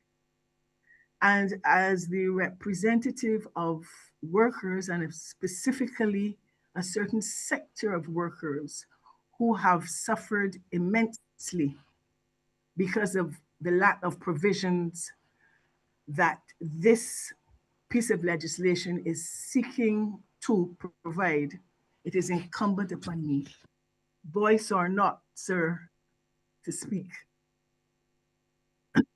I will ground my submission in the concept of decent work. It is a concept that embodies both legal and moral tenets. And in fact, the International Labour Organization uses decent work as a framework for promoting opportunities for productive employment with fairness, security, respect for rights, inclusion, social protection, and dialogue, work-life balance, and very importantly, dignity in the workplace. Their views that decent work is a cornerstone of social stability, while others critique it as too broad or aspirational without strong enforcement mechanisms. ILO Conventions 95 and 173 are central to the whole framework of decent work. Convention 95 focuses on wage protection, while 173 safeguards workers' claims when employers become insolvent. Together, they ensure that workers are paid fairly and that their rights are not lost if a company collapses. These two conventions strengthen the decent work agenda in Barbados by linking fair wages with social protection in times of crisis. The decent work agenda therefore forms a bridge between economic growth and social justice. Without it, growth can be exploitative, but with it, societies are resilient, they reduce inequality within the society and strengthen democratic participation. Mr. President, there is nothing more exploitative, counterproductive, and indecent about the employment relationship than causing people to work without fair, timely payment for work done. It becomes even more egregious, immoral, and obscene when one considers over 200 years of slavery that has preceded our present condition. To interfere with money in any way that people have already worked for is a problem that Caribbean people, Caribbean employees, should never have to face given our history. It is, however, sadly, too often one that trade unionists have to face and causes great distress to me as president of the Barbados Secondary Teachers Union. The Protection of Wages Act in Barbados is a major modernization of modern law, replacing and repealing the older CAP 351 framework. And in looking at the provisions of this piece of legislation, Mr. President, I will crave your indulgence to allow me to frequently reference its importance, its applicability, and reference to the teaching fraternity. And let me assure you, sir, it is not a narrow lens through which to examine the provisions, but instead I do this to make others aware of the injustices meted out to teachers in the education system in this regard, to hopefully engender a greater appreciation of the commitment and sacrifice of teachers in the system, given number one above, and to leave others far more versed in this legislation's wider application the opportunity of the legislation I have put under certain headings. Payment of wages is one. And in the payment of wages, sections 3.3 and 3.4 are of special importance and relevance to what often presently operates in the education sector. 3.3 states that an employer shall establish for an employee a recurring pay period and a recurring pay day. And B, pay wages earned by the employee during the pay period no later than on the payday for the period and on a normal working day. Section 3.4 states that a contract of employment shall provide for the entire amount of wages of an employee for a pay period to be paid directly to the employee in respect of all work done by him for that period. Mr. President, we have in the education sector, especially at the secondary level, profoundly serious problems with the present absence of legislation in both these areas. The problems emanate mainly from the offices of some, and I repeat some, not all, secretary treasurers to the boards of management in the system. They have the responsibility of entering the necessary data on workers in schools into payment portals to ensure that the teachers are paid, they're paid accurately, and they're paid in a timely manner. Instead, in too many cases, their inaction is directly responsible for causing much disillusionment, frustration, and even anger among members of the fraternity. It must be stated that previously, sections of the Ministry of Education and the Ministry of the Public Service have also been guilty in that regard. But the union must give kudos where it is due, and there has been a marked improvement in facilitating timely pay from those quarters. When people work, they must be paid. However, our teachers' union is flooded with complaints from certain schools, and it is only certain schools, almost on a monthly basis, as this relates to lack of pay. This applies mainly to temporary workers in the system whose paperwork for reassignment to school is not completed or submitted to the Ministry of Education by the Secretary Treasurers in a timely manner. And so some teachers go for months without pay. Needless to say, this is very frustrating, mainly especially to young teachers who, in the first instance, don't even find the teaching salary attractive or the working conditions. And then the added non payment is a major turnoff.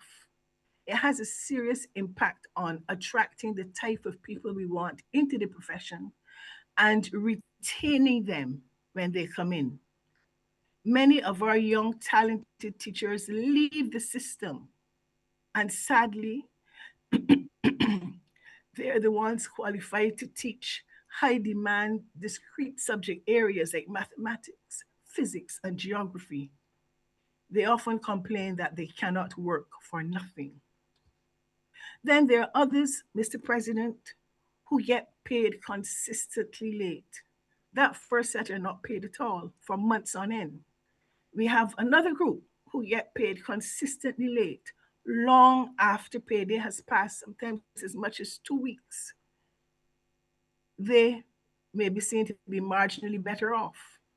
In June alone, 2 months ago, there were 21 temporary teachers from one school, excuse me, from, from one school alone who were not paid until well after payday. And of course, incurring all of the penalties for late payments of credit cards, bills, mortgages, and having their credit ratings negatively affected. Then, Mr. President, we have circumstances where salaries are incorrectly calculated because either not enough attention is paid to the factors that influence the teacher's placement on the salary scale, or there's ignorance of how these factors actually affect placement, be there acquired qualifications or movement from part time to full time positions. And so we have instances where part time teachers who have become full time teachers are paid part time salaries for months on end, sometimes the whole school year. We have circumstances where, with years' experience and annual increments, persons are not paid those increments. Mr. Speaker, there's a member who, having, she comes to mind immediately, having completed her diploma in education, which allowed her to move 2 increments up on the salary scale, did what was required. She presented that qualification to the Secretary Treasurer's office for confirmation. And having done that, that normally results in your 2 increments added to your salary by the next pay date. It took this person 2 years to get that increment that she was due. And she was constantly being told that the holdup was at the level of the Ministry of Education. She had sent the correspondence off. I asked the member to ask the Secretary Treasurer for a copy of that correspondence. And it's only when that was done that she admitted that she had not, in fact, sent off any correspondence to the ministry. Those are the ways in which some of our members suffer. And these are just some examples. Then we get the problems with payment of allowances for teachers acting in positions of special responsibility, be it as year heads, senior teachers, or heads of department. In many instances, teachers act in these positions for years without payment of their allowances. When the unions check with the ministry, it is often the case that the relevant documentation or minutes from board meetings for the interviews have not been submitted by the Secretary Treasurers, or the information submitted is incomplete. Then we have the problems with non-academic staff because our union also has members among the support staff in the school. We have, for example, watchmen hired by boards of management And when their increases come into effect, they are not paid. The latest increase came into effect on the 26th of January 2026, and neither back pay nor salary increase has been paid to some of these watchmen by the Secretary Treasurers. Then we have non-payment for the full period of work done, which relates to Section 3.4 of the provisions. In the education sector, sometimes payment for a full holiday period at the end of a term for temporary teachers is contingent upon continued employment at the beginning of the new term. This employment may be at the same or another school. And here, secretary treasurers are often unwilling to pay the teachers for the vacation period, even when they have proof of continued employment. It must also be noted, Mr. President, that when teachers do finally get the large sums of back pay resulting from late payments, inaccurate payments, or hugely delayed payments, a number of things happen.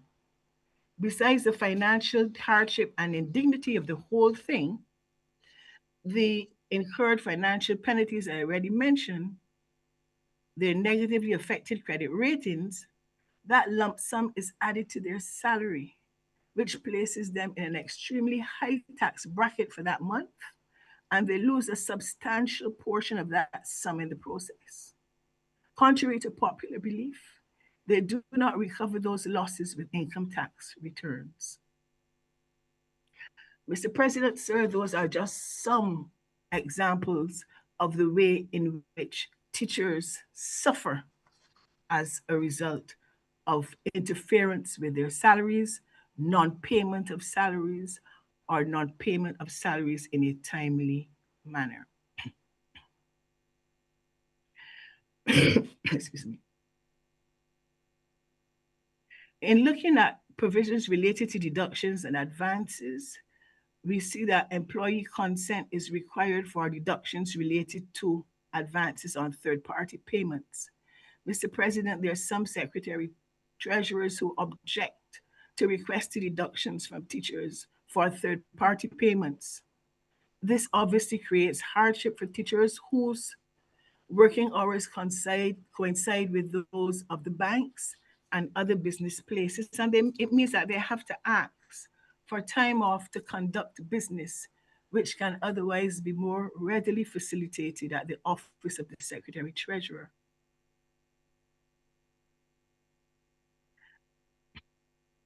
The legislation provides that employers may recover overpaid wages, but only through lawful procedures.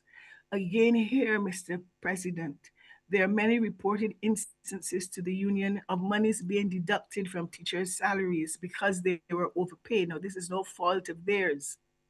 Often the union has to intervene because there was no formal or other notification of deductions given, no permission was sought or granted from the members, and the amounts deducted as repayment left teachers with less than two-thirds of their salaries. I can think clearly of a case where one teacher got half of her salary deducted for months on end. The legislation also provides for other employee protections. Wages cannot be paid on certain premises to prevent coercion or exploitation. In cases of bankruptcy or insolvency, wages have priority in settlement. Employees can lodge complaints through the chief labor officer, who now has expanded investigative power. The tribunal and enforcement complaints are referred to the Employment Rights Tribunal via the chief labor officer. The tribunal decisions are binding with powers to order repayment of unlawful deductions. Employers face penalties and offenses for breaches, including fines and liability for wage theft. Of course, you know, Mr. President, that public officers do not have access to the chief labor officer or the Employment Rights Tribunal. This legislation, Mr. President, for workers provides stronger safeguards against wage theft, coercive deductions, and exploitative advances. For employers, clearer compliance rules, especially regarding digital payments. For the labor system, enhanced enforcement powers for the chief labor officer and the tribunal ensures fair resolution of disputes in the private sector. Mr. President, in Barbados, we have lots of legislation, but generally too little enforcement. Section 28.1 states that sections 2 to 19 bind the state.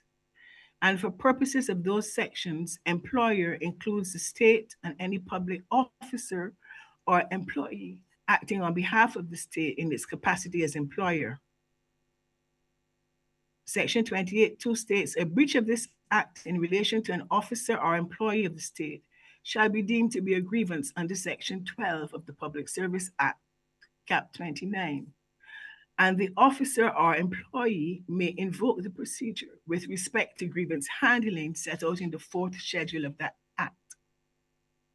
However, Mr. President, the grievance handling procedure is a lengthy one because the timeframes as outlined in the schedule are often not adhered to by persons as outlined in the schedule. It is often a frustrating and demoralizing process for public officers. I can think of one initiated by the BSTU since 2016, which remains unresolved up until now. There has to be a process of recourse with demonstrably greater effectiveness than the present grievance handling procedure, one that allows for speedier justice. I read recently in an article in the print media written by Michelle M. Russell, where she advocated a fast-tracked grievance procedure that would deal specifically with payment matters only. And I think this is worthy of consideration. If we are serious about the equity, fairness, and dignity that underscores the concept of decent work and that acts as a catalyst for this piece of legislation, then certainly other means of redress must be considered in cases where the offending employer is the government. Certainly at the level of the education sector, then the long-awaited Teaching Service Commission should be constituted. It is over 50 years in the making, Mr. President, and would certainly relieve the pressure of the over 4,000 public officers from the purview, public officers who are teachers, from the purview of the Public Service Commission in handling such matters. It would definitely reduce much of the frustration, disillusionment, and desperation that some teachers face in being awarded their fair day's pay for a fair day's work and in a timely manner. There must be effective mechanisms to enforce the protection of wages for all workers, and there should be active consideration of the ideal of all workers having justiciable rights in that regard. Further, there needs to be a broad-based sensitization of employers and employees of all categories of the contents of this legislation so that they are aware of their respective rights and obligations and the attendant penalties for non-adherence now enshrined in law. In relation to sensitization, there must be a focus at the level of the education sector on the training of members of boards of management, especially the chairpersons and the deputies. This training should be done as a prerequisite for appointment to these boards. Many need to understand their roles and responsibilities and where their authority rests.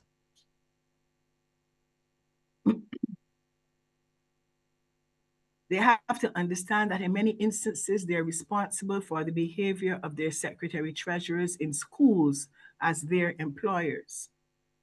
Teachers themselves are in dire need of training in the requisite legislations and financial rules, and many need training in personnel relations, as besides complaints from teachers and some chairpersons, there have been complaints from officials at the Ministry of Education and the Ministry of the Public Service from officers there who have been exposed to the behaviors and attitudes of some of the secretary treasurers. In fact, we heard in the other place complaints from the Ministry of Labor in relation to the performance, should I say, of secretary treasurers. All workers in schools, both academic and support staff, have to feel comfortable in their work environment. That is a vital part of the decent work agenda that goes beyond protection of wages. In too many schools, that is not the case. The BSTU has made a recommendation to the Ministry of Education that these persons, these secretary treasurers, be made public officers so that there is greater accountability in the performance of their duties. The Protection of Wages Act 2026 in Barbados modernizes wage law by repealing the older Cap 351, requiring wages to be paid on time and in legal tender, including digital currency, prohibiting exploitative deductions or advances, and strengthening the powers of the Chief Labor Officer to enforce claims of non-payment. It joins other pieces of legislation like the ERA, Severance Payment Act, Minimum Wage Act, Occupational Safety and Health at Work Act, and other public service laws and social protection statutes to underscore the protection of fairness, rights, and dignity in employment, even extending the decent work framework beyond the workplace into broader social security. Protection of wages is a core element of decent work, and this legislation seeks to elevate the concept from simply that of a policy directive. Mr. President, at this point, again, I would like to thank you for allowing me access to facilitate my input into this debate in this format. The provisions of this bill are of serious concern to all workers in the country, but especially to those workers in schools. And I have no hesitation in giving support to this bill. I am obliged. Thank you very much, Senator Redmond, for your contribution. Senator Slocum. Good afternoon to the Chamber. First, I say good afternoon to you, Mr. President. First, let me express sincere gratitude to my Senate colleagues for their congratulations based upon my contribution to the Crop Over Festival. Whether you made it on the floor, or in private, I truly appreciate them all. I would say, sir, that I would join Senator Cummings, but I would use a different word.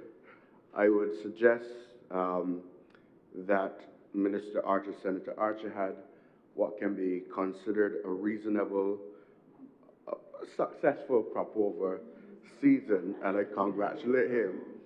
There's only one thing that would have made it an exceptionally successful crop over season, but I will not get into that this afternoon.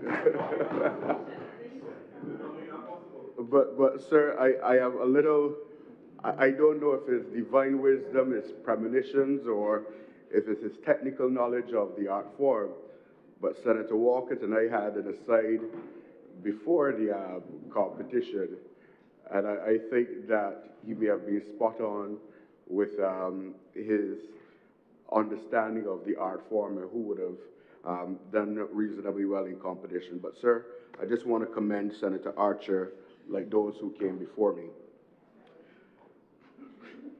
Sir, I want to first recognize that this amendment first speaks about, the first word in the bill is protection. And when you think of protection, sir, it carries varying meanings. And I say this taking into consideration that when we hear the word protection, we hear other words like safeguarding. We know that often when we hear the word protection, in a previous instance or years ago, it would be that of protecting the physical aspect. But as time has evolved, we know that protection now speaks more so about safeguarding dignity, freedoms, respect for institutions, and some of the more intangible words. And I think that in this instance of this amendment, it does exactly that. It speaks to the intangible. And, sir, the intangible in many instances cannot be seen, but it definitely can be felt. And there's an old-time saying, Bob Marley also has it in a song, who feels it, knows it. And I think that many workers in this country feel the weight of being unfeared. Let me use that word. I think often we find situations where there are issues that are masked, that happens behind closed doors, and we don't often get to see them. This legislation, to my mind, addresses that challenge. It presents an opportunity for legislators, us here in this chamber, to ensure that we protect the most vulnerable in our society. And that is our responsibility. We have to come to appreciate that it is not every instance that we are going to be able to see when a small company does something that goes or contravenes what we anticipate should be the rightful thing to do, which is to ensure that workers in this country are paid in a timely manner. But the truth is, it happens. But, sir, it isn't only just, workers' pay. It is not just about deductions, sir. I think there's a far greater challenge in this society that, truthfully, we cannot afford to ignore. Protection, sir, is about ensuring that unfair treatment is not meted out to Barbadians who cannot help themselves, or who find themselves in positions that they cannot easily stand up to employers, or they don't have access to the knowledge. And essentially, we put a mechanism in place that prevents employers from doing the unjust thing. I know, sir, in many instances where employers in the private sector especially decide that one morning, they're a little short of money, cash flow is a problem, so they can give the employee, half the pay now and the next half a couple months later, a couple weeks later, a couple days later. I know of instances, sir, where people go off on sick leave, maternity leave, and when they go to NIS, their contributions are not there to even get any form of compensation. Sir, we have a serious issue in this country with the way how employers treat labor. I am not satisfied that this legislation solves that problem entirely. And the truth is, it never will. But what we have to do, sir, is to take steps that allows for us to ensure we can protect people as best as we can. But, sir, I want to also digress a bit to the point that truth is, we see this challenge in another space. And, sir, when I speak of government in this instance, I'm not speaking necessarily about the political institution that finds itself being the government of the day, but I more speak to the arm of government that is responsible for its daily operations. Too often, government is found to be culprits of similar actions. I know of situations, and it's not the traditional employee, but those gig workers, persons who are short-term contracts, find themselves also, sir, waiting months for monies owed to them, payment for a period of time, sir, and it presents a serious challenge for those who are trying to meet their daily needs, their living needs, sir. And I want to encourage at this time government to also take serious introspection to its processes, its policies, its approach to how it even treats gig workers. I think this legislation, it stimulates a discussion that needs to go beyond what is just presented here in the bill. We must also take into consideration that as much as we've made internet, this is particularly, sir, in the cultural sector. And I don't want to name any institution. I will not rain on the parade of Senator Archer. I would allow him to celebrate the success of the season that has just passed. But I do want to say it is not just institutions that fall under his remit, but we see it across the government sector. Cultural practitioners, creatives, constantly have a challenge getting their payments weeks, months after their rendered service. It is not just government, however. We see this same challenge in the private sector, especially in the hotel sector, sir. We have a challenge where gig workers in particular, who may sing on or play an instrument on a Tuesday night, and 2 weeks, 3 weeks later, they're still not being able to receive their payments. Now, some may find it to be a trivial matter, but the truth is, sir, when people cannot go and pay the light bill, when they cannot afford to put food on their table, when they have a challenge, sir, with being able to provide for their children, there is a problem. Something is rotten in the state, not of Denmark, but of Barbados, sir. Because the truth is, I don't know how an employer could feel comfortable knowing that they owe people money, knowing that somebody rendered the service already. You get the person to come and sing in your place, or you commission them to do a piece of work, or whatever you want to call it, especially in the creative sector, sir. And then the next day, the person calling you for your money and you answer the phone, okay, check me next week, check me 2 weeks later. And the truth is, this legislation does not necessarily, it isn't applicable to these settings. But I'm calling on government to look at ways in which we can better protect these categories of workers. I also want to say, sir, for considerable time I have served as a director of the Barbados Coalition of Service Industries.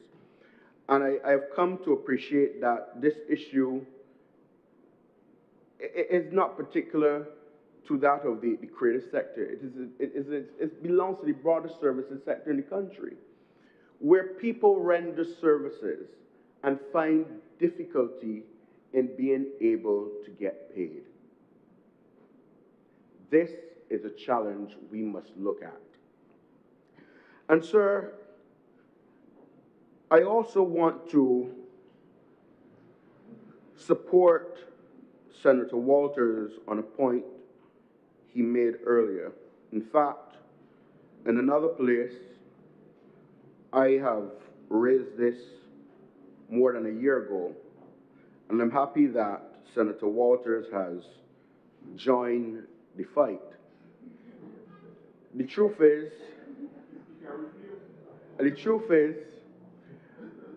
I don't think it is a government problem, but it's a problem that government can be able to assist with.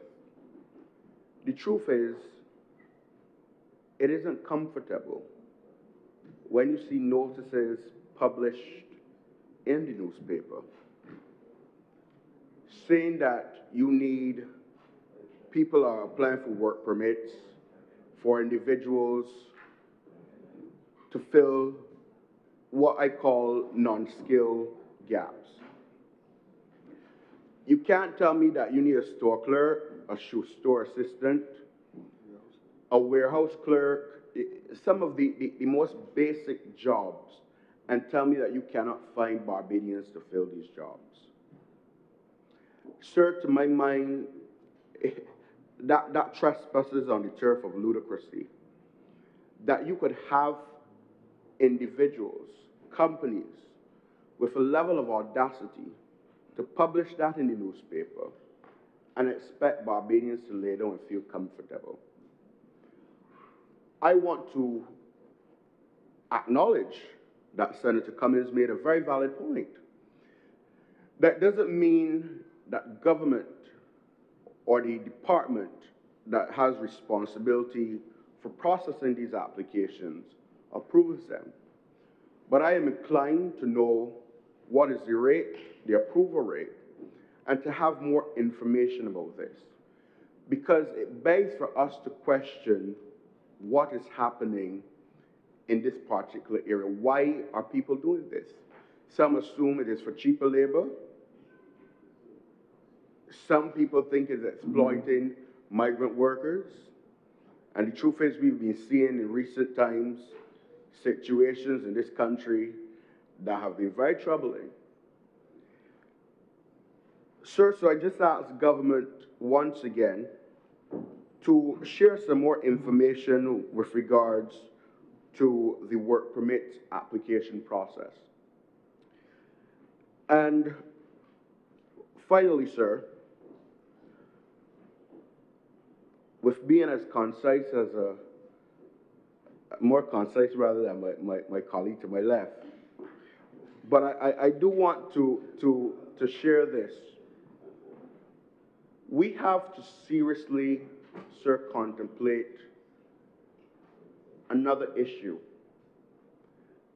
and that is how we treat to each other as human beings. I mentioned it earlier, I touched on it early in some point, in some ways rather, that employers in this country must recognize that employees have responsibilities. But I also recognize that there are other labor-related issues that Barbadians face in terms of the working conditions of which they're in, the way how some are treated by their employers.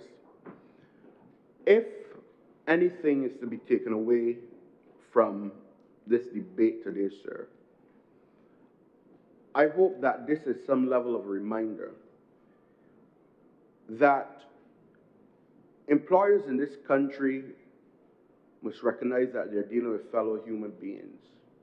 Do not see employers like that of a colonial period of chattel or any piece of anything knocking around, because it has now become a habitual practice and something that we are seeing too far often in this country.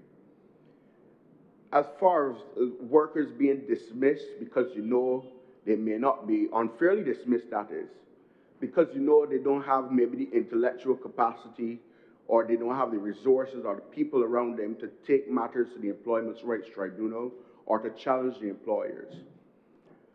I think that this is a call for us equally to encourage a reset between the relationship of employers and employees in this country.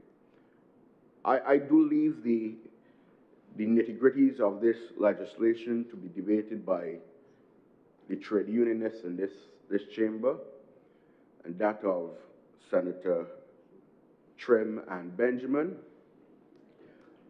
But I do recognize that this piece of legislation fills a gap.